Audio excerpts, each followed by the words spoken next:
Pak TPP dari Dokter Ade boleh ya? Dokter Ade ini kebetulan silakan. dari Papua Barat.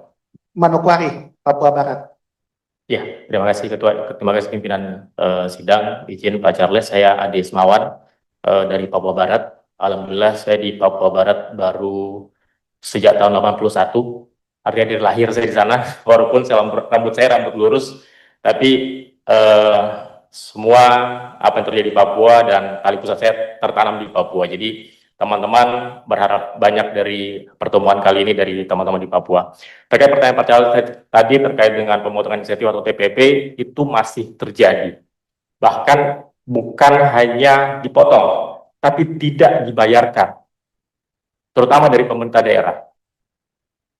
Apalagi sejak tahun 2025 ke sini, ya sejak tadi disampaikan masalah krisis keuangan, banyak daerah di kami di Papua itu hanya dibayarkan tidak sampai 1 tahun, bahkan bisa ada yang 6 bulan saja atau mungkin 8 bulan, ya sisanya tidak dibayarkan.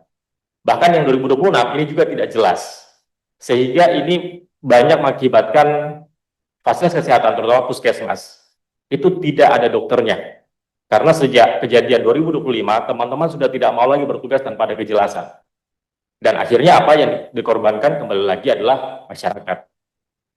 Ya, jadi memang masalah perlindungan hukum dan juga masalah kesejahteraan ini memang kami apresiasi dari Komisi 9 untuk selanjutnya membentuk panitia kerja ya, Panja, agar masalah ini tidak terjadi lagi ke depan.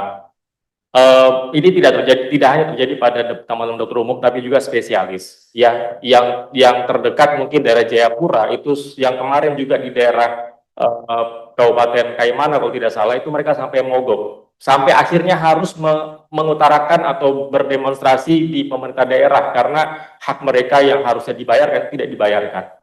Kami tenaga kesehatan ini paling apa ya, mengambil jalan langkah paling terakhir untuk demo sebenarnya, karena yang kita pikirkan adalah masyarakat, pasien yang kita pikirkan. Kalau sampai sudah terjadi kritis seperti itu, maka tidak ada jalan lain adalah kita harus demo dan minta kejelasan kepada pemerintah daerah.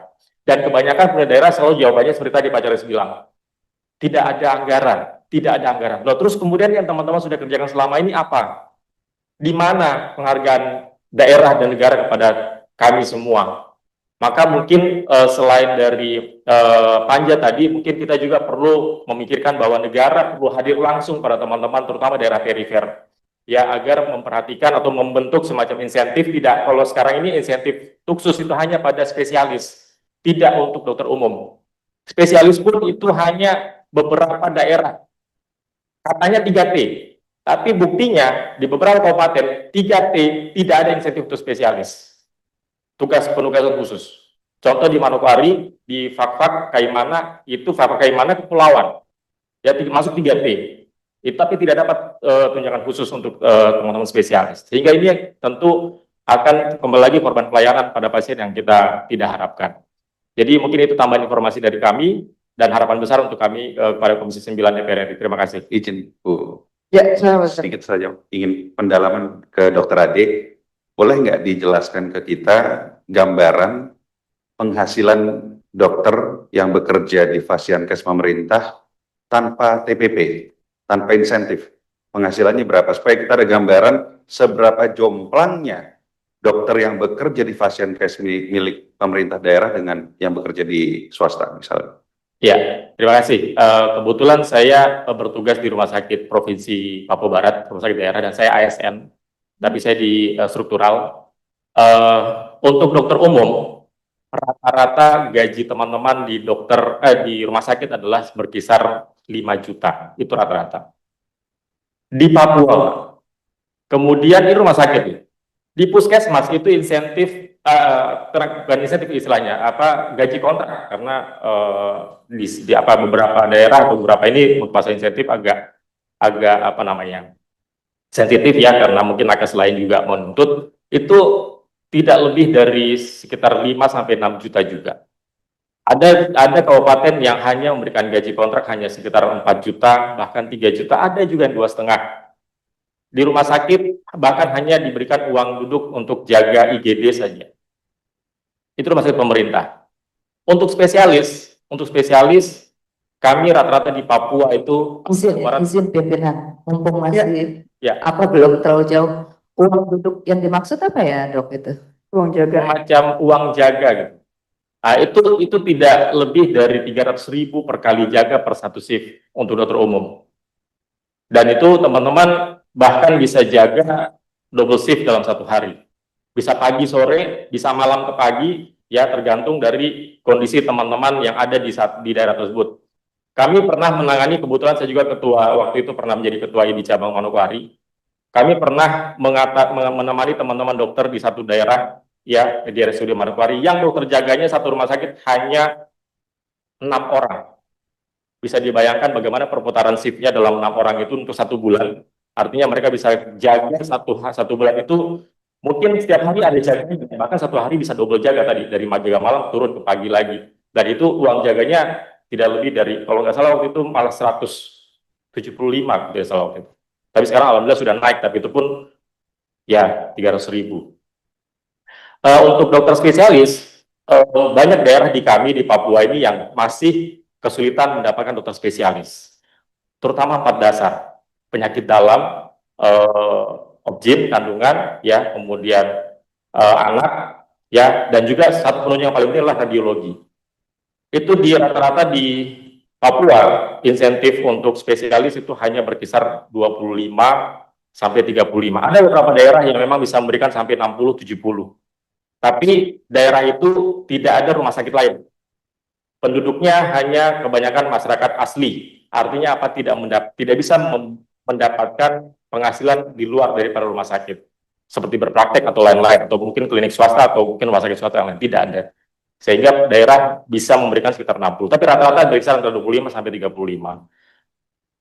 Pemerintah pusat sudah memberikan solusi berupa tunjangan khusus tadi, tapi sekali lagi pelaksanaannya itu tidak merata. Bahkan ada beberapa kabupaten di kami yang tergolong 3T, tapi tidak mendapatkan spesialis tunjangan khusus tersebut. Sehingga sampai hari ini daerah tersebut tidak memiliki dokter spesialis penyakit dalam kalau tidak salah, ya juga radiologi. Ya tentunya inilah 4 spesialis dasar yang harus ada di satu rumah sakit. Dan tentu ya kita bisa bayangkan pelayanan yang terjadi di rumah sakit tersebut seperti apa. Tidak bisa terlayani dengan baik, pasien harus dirujuk, dan lain-lain. Izin terakhir dari saya, Bu Ketua. Terakhir aja. Ya. Dok, boleh dijelaskan tidak? Masih ada tidak dokter yang dipekerjakan sebagai tenaga honorer di pemerintah-pemerintah daerah? Karena dari sisi regulasi, sudah tidak boleh lagi ada honorer. Yang kemarin honorer harus diangkat setidaknya P3K. Ya. Tetapi laporan yang masuk ke kami kan ternyata masih banyak nih. Saya ingin testimoni nih dari dokter Ade. Yang dokter lihat dan perhatikan dan dokter lihat sendiri di pemerintah daerah, masih ada tidak dokter yang dipekerjakan sebagai tenaga honorer? Langsung saya jawab, masih ada Pak. Dan itu masih banyak.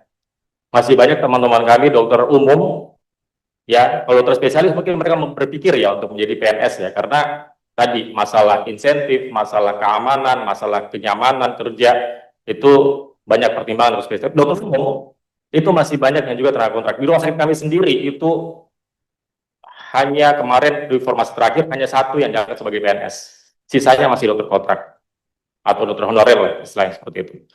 Ya ini mungkin perlu monitoring evaluasi ya, mungkin dari anggota dewan, bagaimana pelaksanaan dari ketentuan tersebut, bagaimana solusinya, bagaimana penganggarannya agar regulasi yang sudah disiapkan untuk menjadikan solusi itu bisa dilaksanakan dengan baik. Dan tentunya sebenarnya kalau kita berpikir untuk mengamankan teman-teman dokter spesialis dan dokter umum, itu adalah kita mengamankan pasien sebenarnya. Karena di balik teman-teman dokter semua ini ada pasien yang harus kami tangani. Ada emergensi yang harus kita tindakan, harus kita tangani sehingga pasien bisa terselamatkan. Demikian, terima kasih. Baik, cukup ya Bapak Ibu ya.